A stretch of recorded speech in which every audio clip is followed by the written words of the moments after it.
In hindsight, I can see that it was just easier to feel sorry for myself and blame Chris and his struggle business than to take a walk in the river and pull myself together. That's the way to describe it I felt trapped by my life and the decisions I have made. I felt trapped by our many problems, and I felt trapped in a frustrating struggle with my life. I did what I should or could be doing to make things better, but I couldn't make myself do those things. They are small things, getting up on time, being nicer to Chris, getting support from friends, drinking less, and taking better care of myself. Knowing what you need to do isn't enough to create change. I would think about exercising, but I wouldn't. I would consider calling a friend to talk, but I didn't. I knew that if I tried to find a job outside of the media industry, it would help, but I couldn't motivate myself to. I didn't feel comfortable going back to coaching people because I felt like such a failure myself. I didn't feel comfortable going back to coaching people because I felt like such a failure myself.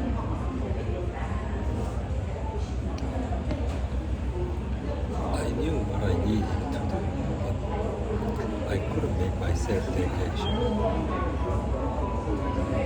I knew what I needed to do. I knew what I needed to do, but I couldn't make myself take action. And that's the thing that makes changing so hard. I knew what I needed to do, but I couldn't make myself take action. And that's the thing that makes changing so hard. Change requires you to do things that feel hard and scary. Change requires you to do things that feel hard and scary. Change requires courage and confidence. It requires courage and confidence, and I was stepped out of both.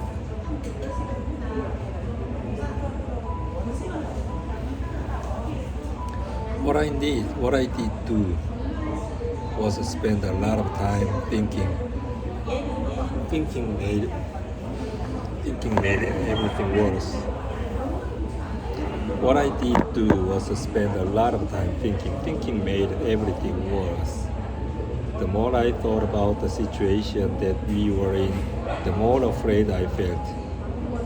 That's what your mind does. When you focus on problems, it magnifies them. The more I worried, the more uncertain and overwhelmed I became. The more I thought, the more paralyzed I felt. Every night I'd have a few drinks to take the edge off. I'd climb in bed, drunk or buzzed, close my eyes and dream about a different life. One where I didn't have to work, and all of our problems had magically disappeared. The moment I woke up, I had to face reality. My life was a nightmare.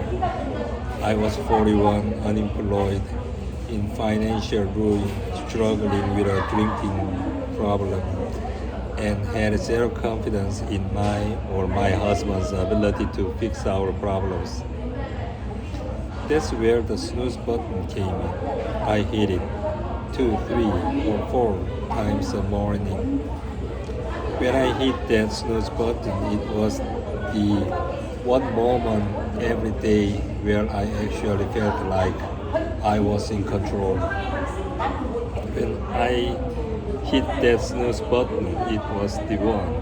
It was the one moment every day where I actually felt like I was in control. It was an act of defiance. It was an act of defiance.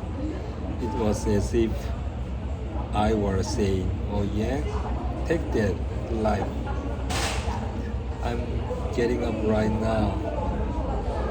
It was an act of defiance. It wasn't as if I was saying, I'm going back to sleep, so there.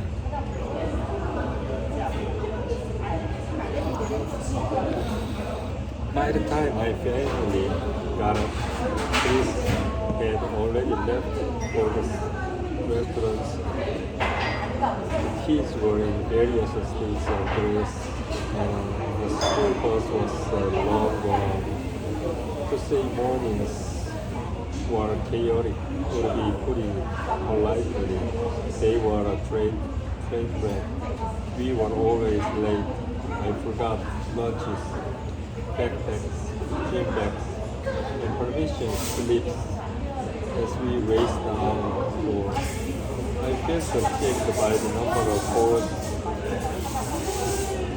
I dropped every single day. Feeling that shame just put me on edge even more. And here's the kicker. I knew what I needed to do to start my day right. I knew what I needed to do to start my day right. I needed to get up on time, make breakfast, and get kids on the bus. That I needed to look for a job. It's not like I had to climb Mount Everest. However, the fact that it was simple stuff actually made it worse. The fact that it was a simple stuff actually made it worse. I had no less legitimate excuse for why I couldn't get it done. My self-confidence was in a death spiral. If I couldn't even get up on time, how the heck could I have faith in my life to fix the bigger financial and marriage problems that Chris and I faced? Looking back, I can see that I was losing hope. Have you ever noticed how the smallest things can feel so hard? Having heard from thousands of you, I know that I am not alone on this one. The list of hard things is surprisingly universal. Speaking in a meeting, staying positive, making a decision, finding time for yourself, asking for feedback, raising your hand, asking for a raise, emptying self-doubt, working on your resume, sending out emails, sticking on your plan, leaving the house, volunteering to go first, showing up at a reunion, blocking an ex on social media, talking to someone you find attractive, standing on a test, homeless in your room, getting to the gym, eating the moderation, saying no, asking for help, letting your guard down, admitting you are wrong, listening. In my case, it was getting up on time, lying in bed every night. I would make promises to myself that tomorrow I will change.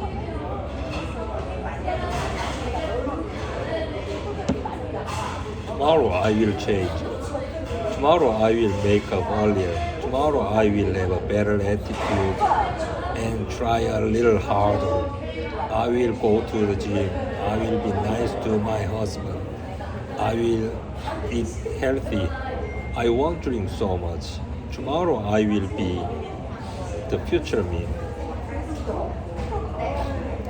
And with that vision in mind and a heart full of hope, I'd set my alarm at 6 a.m. and close my eyes. And the cycle would begin the very next morning. As soon as that alarm rang, I didn't feel like the future me. I feel like the old me. And the old me wanted to keep sleeping. Yes, I thought about getting up, and then I would hesitate, roll toward the alarm, and hit the snooze button. 5 seconds was all it took for me to talk myself out of it. The reason that I didn't get out of bed was simple. I just didn't feel like it. I would later learn that I was stuck in what researchers call a habit loop. I had hit the snooze button so many mornings in a row. The behavior was now a closed loop pattern. It coded in my brain. Then one night, everything changed. I was about to turn off the TV and head to bed when a television commercial caught my attention. I was about to turn off the TV and head to bed when a television commercial caught my attention. There on the screen was the image of a rocket launcher. I could hear the famous final 5-second countdown. 5, 4, 3, 2, 1. Fire and smoke filled the screen, and the shuttle launched. I thought to myself, that's it. I will launch myself out of bed tomorrow, like a rocket. I will move so fast, I won't have time to talk myself out of it. It was just an instinct. One that I could have easily dismissed. Luckily I didn't. I acted on it. The fact is, I wanted to solve our problems. I didn't want to destroy my marriage or keep feeling like the world's worst about it. I wanted to be financially secure. I wanted to feel happy and proud of myself again.